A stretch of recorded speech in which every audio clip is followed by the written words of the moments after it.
YouTube. It's Jazz.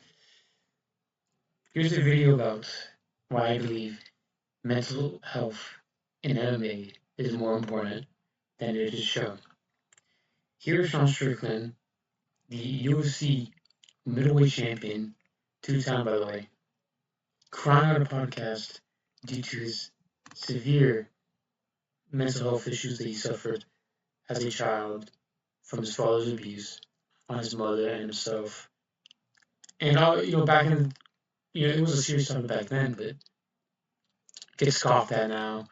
People talk shit about it. Obviously, Strickland is a person that throws stones from glass houses, but this is still a very serious topic to think about. When you think about how many other people have suffered similar abuse, not even just themselves, but when they see their mother be abused. John Silva is a main suspect of this. John Silva, most people actually don't know, there was an interview he did where he explained why he barks.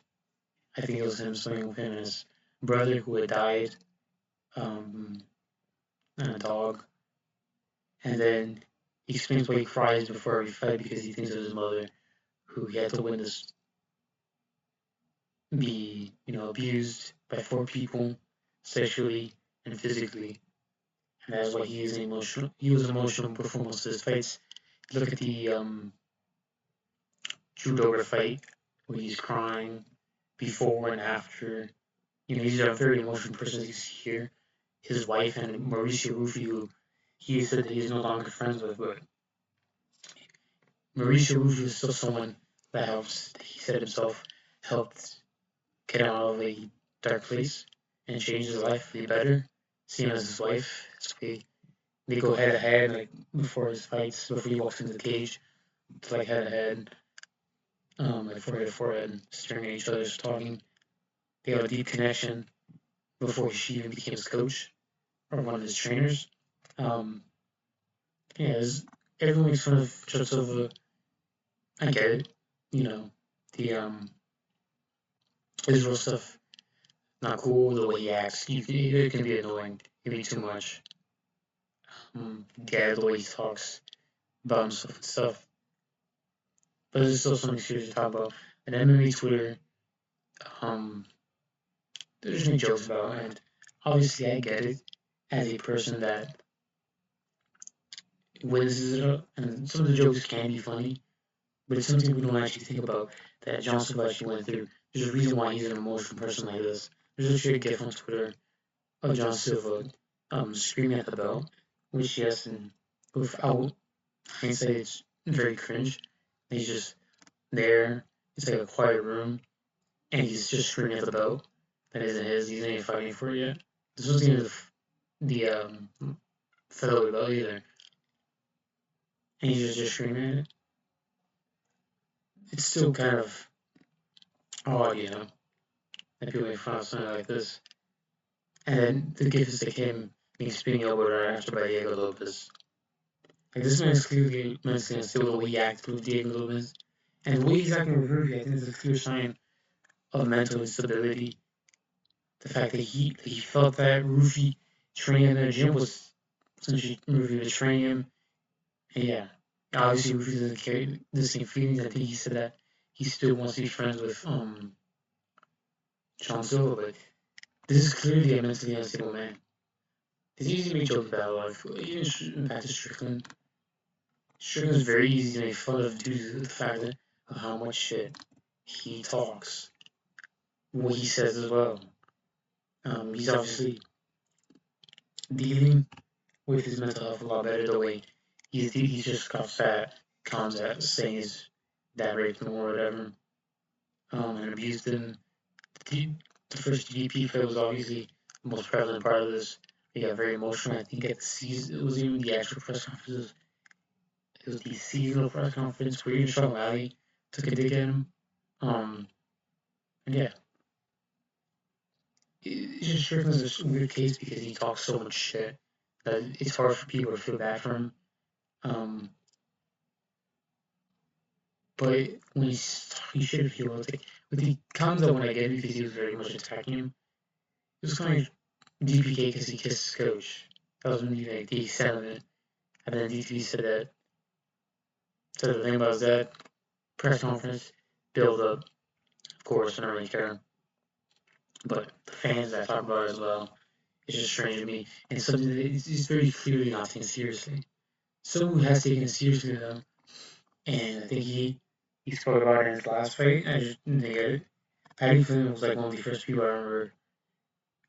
Obviously, I'm used to sport as a fan. Um, Paddy Flynn was like one of the first fighters I saw an interview about. We spoke about mental health, and that mental health specifically. His friend Ricky had to kill himself 4 a.m. on a Friday, I believe, before Paddy Flynn's weigh-in, and he made this whole post-fight speech, not just about him, it was about, I believe, a kid who beat leukemia. We dedicated literally any half of his speech to talk about Ricky. I think he spoke about Ricky as well before, or no, not before, but after the Gaethje fight. So, that, and yeah, Paddy Flynn, it's easy to make fun of him. I think, but he's another case where people started making fun of Ricky and the Ricky thing because of how much shit he was talking about and then Hopkins and saying that his mom couldn't, that he couldn't grapple a rapist off his mom.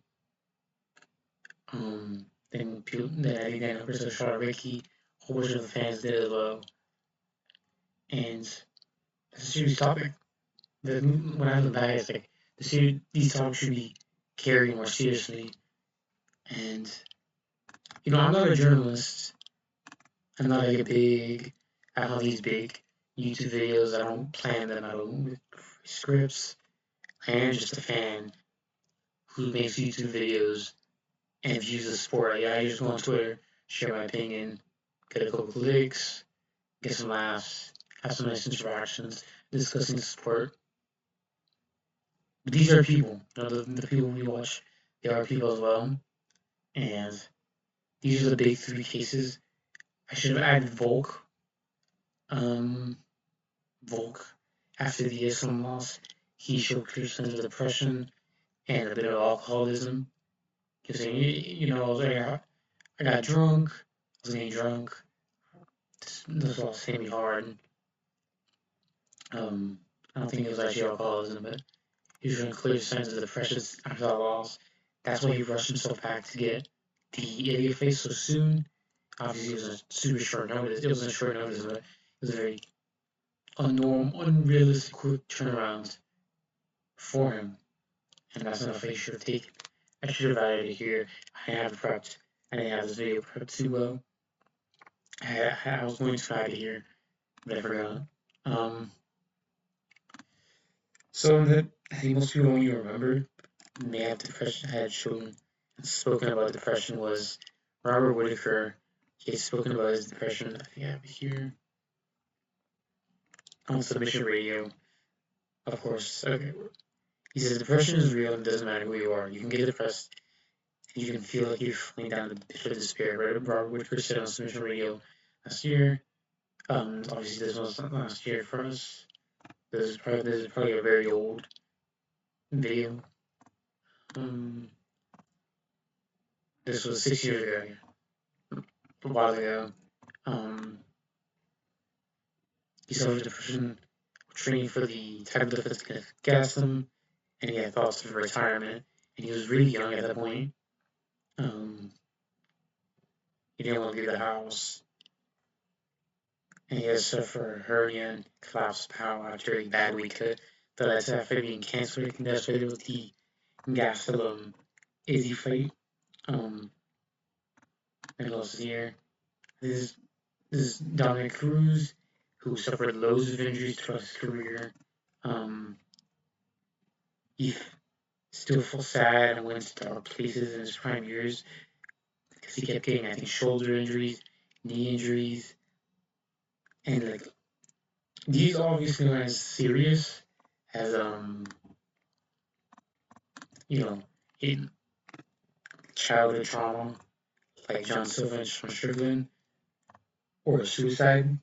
These are still people. These are real cases of people suffering from depression. You know, still real people who are dealing with mental health issues. Um, Here's another case of it. Jeremy Stevens had opened up about his suicidal thoughts on the ESPN, I think this was the Ariel Hawani MMA show, 7 years ago. I had found an article, Scrap Digest, 20 MMA stars battle of mental health. Jeremy Stevens points to a rough childhood where he suffered abuse, was sent to 14 different elementary schools, and at points lived in a shelter and a car as factors that led to him being in a dark place mentally. He admitted to having contemplated suicide in his teens and more recently felt suicidal again after the Jose Aldo TKO loss in the first round in 2018.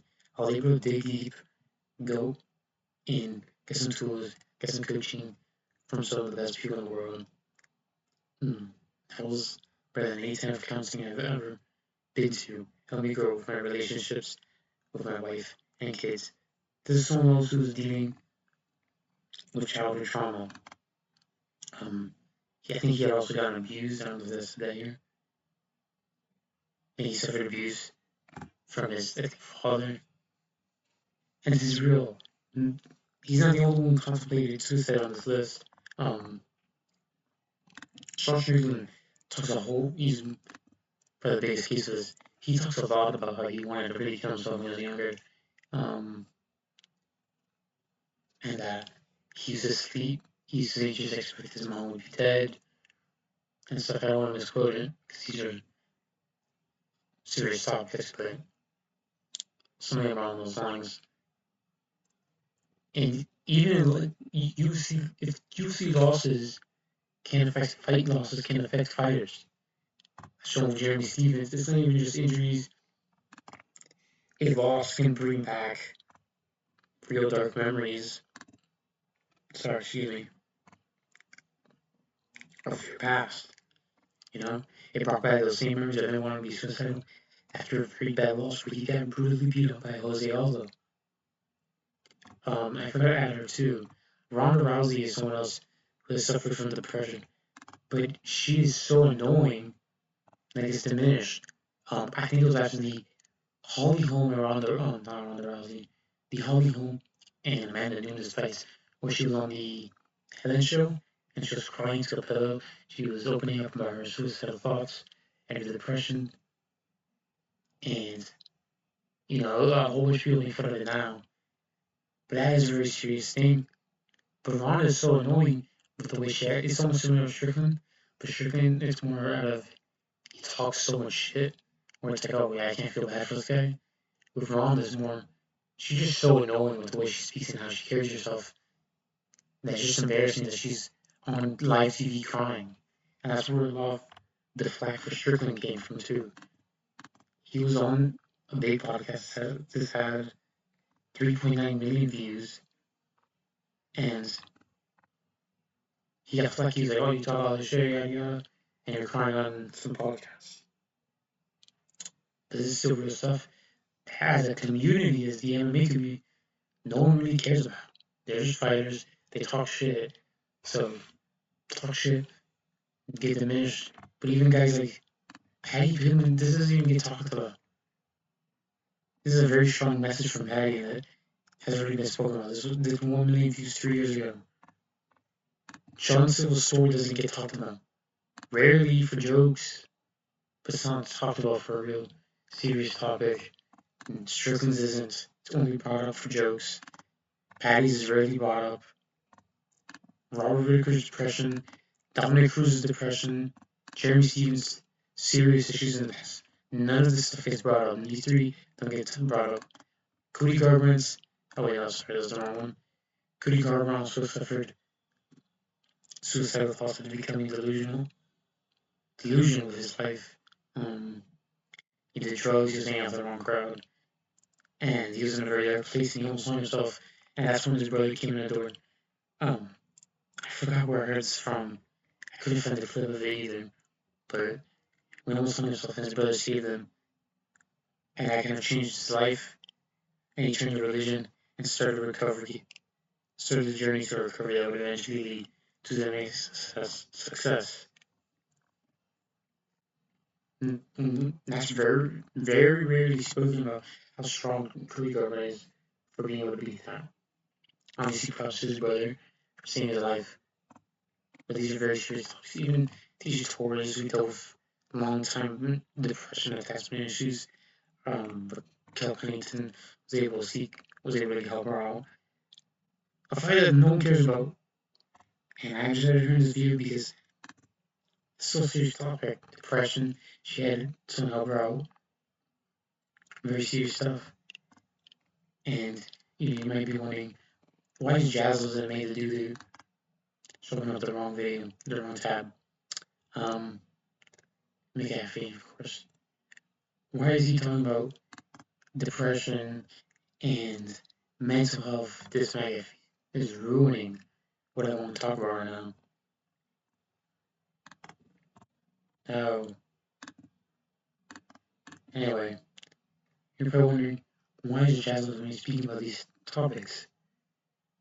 I'm someone that suffered, childhood trauma, and it's the reason why I got super into MMA and why I got super into exercise.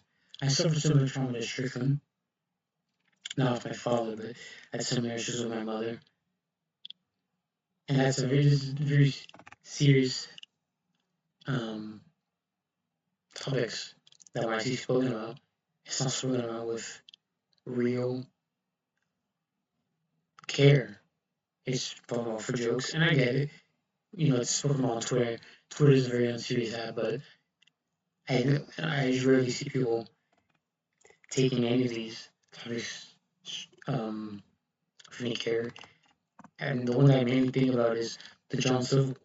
It's such a sad story, and everyone just dismisses because, oh, he barks, he's annoying. There's a real reason why he's like that. And it's because he's very mentally, um, very mentally ill. He definitely clearly has mental illnesses. It's not just autism, not how funny. There's childhood trauma under that. Real trauma within him. And he gets hate for it. And he's for the barking, for the crying. This specifically got him a lot of hate. People starting in front of Rafael Fiziev made a video where he was cutting weight. Aljo did the same thing. They screamed at food. Those things are funny, but the topic of why Johnson was like this isn't taken seriously. People forgot what was even spoken about after. Like, he's been dreaming about this. He's seeing his family. His wife was there to calm him down. Very serious stuff. But yeah, all the stuff I want to talk about. And yeah. Don't really know this video, but if you need someone, if you're suffering from mental health, there's always people to talk to. Even if you don't think you have anyone to talk to, just talk to somebody, let somebody know. It feels odd as some random dude on MMA Twitter who just a random dude on YouTube saying this, but your mental health does matter, and it's a very important, and it's very important in the MMA scene because most people just throw it to the side, and that's the main point of this video. Don't throw these serious topics, trauma, and mental illness to the side as a joke. It's a very serious topic that should be taken seriously. These are real issues that these people go through, and that possibly you and multiple viewers are going through. And just remember, as Patty Clement said, talk to somebody before even considering suicide. If you're feeling depressed, speak to somebody. If you're going through something tough, speak to somebody. Yeah. Hope you guys enjoyed this video. This is the first time I've done a very normally laughing at a lot of my videos. So I just want to make something a little more serious. We are in a drought, so this gave me the idea. I watched a couple clips. I forgot what really pushed me to do this video, but I saw something I think I saw like a TikTok ad, and it really made me want to talk about these topics and stuff. If you guys did enjoy it, like and subscribe. Don't know what you guys could comment, but just let me know. Let me know if I should make more videos like this. I don't really know what I could do. But yeah. Catch you guys next time. Follow me on Twitter, just as I may. I'll probably be posting this video here there. And peace.